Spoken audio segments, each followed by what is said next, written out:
Right now on WALB News 10, we're going to take a look across the country at some of the damage done by storms and massive fires. Atlanta, one of those cities that experienced some weather damage. And while trick-or-treating in Chicago, a young girl was shot. We'll have more information on this story. And right now, we'll tell you about a Christmas open house that's happening in Valdosta this weekend. Covering South Georgia, this is WALB News 10 at 4:30.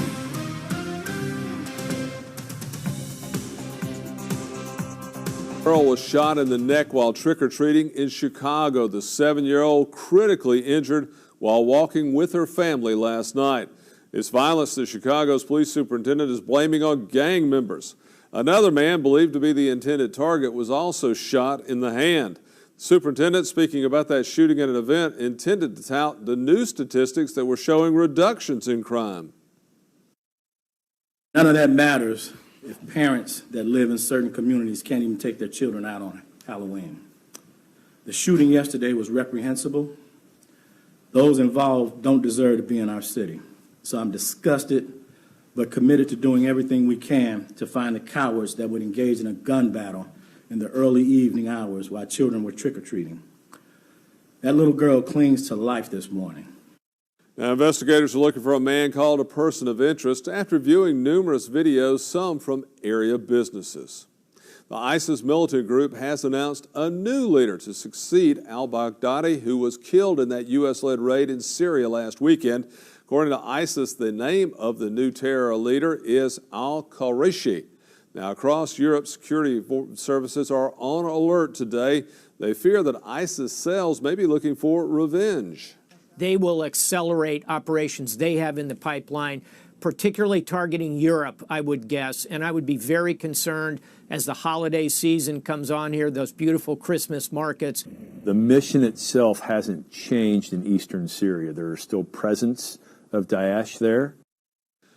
But ISIS, according to officials, is weakened, many of its fighters either dead or imprisoned. The final day of October became a weather nightmare in some parts of the country. There were high winds, heavy rain, even some snow. In New York City, in the suburbs, a young girl was left with broken bones after a tree fell on her while she was trick-or-treating. In Greensboro, North Carolina, and Atlanta, also experiencing severe winds that caused trees to come down and power lines to be broken. Dozens of firefighters had to brave intense flames as well as cold conditions as they battled a huge fire at an industrial plant in North Carolina. That fire broke out overnight at Parker Industries. It's a metal stamping plant which opened back in 1959. It employs about 60 workers.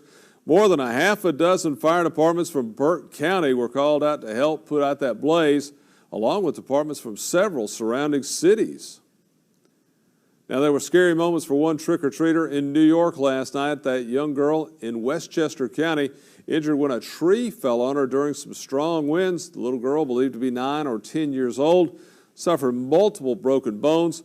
Witnesses say strong winds snapped this massive tree. It pinned the girl underneath. Dozens of other children and parents looked on as the girl screamed out in pain.